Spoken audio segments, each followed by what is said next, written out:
ইতিহাসের সবচেয়ে ভয়ঙ্কর বিমান হামলা চালাচ্ছে। ঠিক তখন 12 ঘন্টায় 900-র বেশি মিসাইল বোমা যখন আমেরিকা আর ইসরায়েল মিলে ইরানের উপর সেখানে নিক্ষেপ করলো, তখন ইরান কার দিকে তাকিয়েছিল সাহায্যের জন্য? মুসলিম বিশ্বের দিকে, তার ভাই ভাইদের দিকে। কিন্তু সেই ভাই ভাইরা কি করলো ইরানের জন্য? পাকিস্তান সৌদি আরবের সাথে সামরিক চুক্তি সাইন করে বসলো। তুরস্ক, মিশর, কাতার একসাথে 12টি মুসলিম দেশ ইরানকে নিন্দা করলো। আর দুবাই, সেই চকচকে শহর, সোনার মাটি, মুসলিম দুনিয়ার হৃদয় যাকে বলা হয়, সে ইরানের বিরুদ্ধে দাঁড়িয়ে গেল। তাহলে প্রশ্ন হলো, মধ্যপ্রাচ্যের মানচিত্র কি আজ আমল বদলে যাচ্ছে? ট্রাম্পের সবচেয়ে বড় মিত্র কি এখন একটি মুসলিম দেশ? আজকের রিপোর্টে আমরা এই বিস্ফোরক সত্যটা উন্মোচন করব, দেখতে থাকুন। ভোরের আলো ফোটার আগেই মধ্যপ্রাচ্যের আকাশ আগুনে রঙিন হয়ে ওঠে।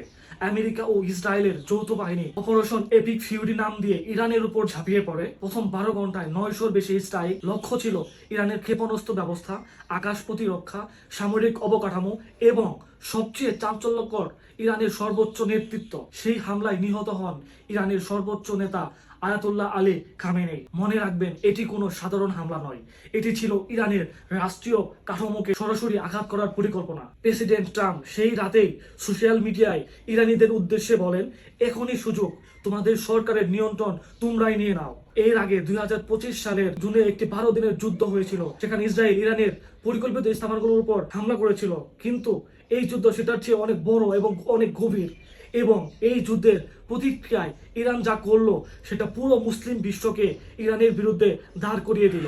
এবার আসি আজকের রিপোর্টের সবচেয়ে বিস্ফোরক অংশে। দুবাই, সংযুক্ত আরব আমিরাত, একটি মুসলিম দেশ, মুসলমানদের গর্বের শহর, আর পাশের প্রতিবেশী ইরান। দশকের পর দশক ধরেই দুবাই আর তেহরানের মধ্যে একটি জেন্টেলম্যানস এগ্রিমেন্ট ছিল, তুমি আমাকে আক্রমণ করো না, আমি তোমাকে আক্রমণ করব না। এমনটি ইরানের বিলিয়ন বিলিয়ন ডলারের বিনিয়োগ ছিল দুবাই। কিন্তু সেই চুক্তি এখন ছাই, কারণ যুদ্ধ শুরুর প্রথম 48 ঘন্টা ইরান ইউএই কে আক্রমণ করে বসেছিল। 150-এর বেশি ক্ষেপণাস্ত্র এবং 500-র বেশি ড্রোন দিয়ে ইরানকে হামলা করেছিল। ইসরায়েলের বিরুদ্ধে যতটুকু তারপরে সমান আঘাত আক্রমণ করেছে 150-এর বেশি ক্ষেপণাস্ত্র এবং 500-র বেশি ড্রোন দিয়ে। ইসরায়েলের বিরুদ্ধে যতটুকু তার প্রায় সমান আঘাত করা হয়েছে দুবাইকে। কোথায় আঘাত করেছে ইরান?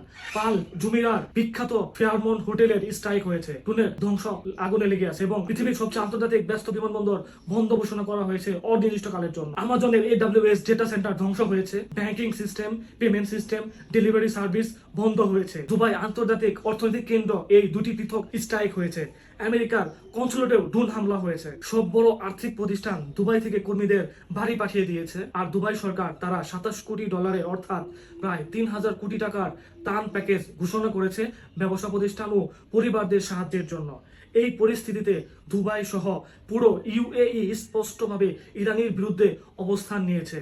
12টি মুসলিম দেশ ইরানের বিরুদ্ধে ইতিহাস তৈরি করেছে। কারা এই 12 দেশ? কাতার, আজারবাইজান, বাহরাইন, মিশর, Jordan, Kuwait, Lebanon, Pakistan, Saudi Arab, Libya, তুরস্ক এবং সংযুক্ত আরব আমিরাত। তারা বলল, ইরান আবাসিক এলাকায়, বিমানবন্দরে, তেল স্থাপনায়, কূটনৈতিক সম্পত্তিতে হামলা করেছে। এটা আন্তর্জাতিক আইনের সরাসরি লঙ্ঘন।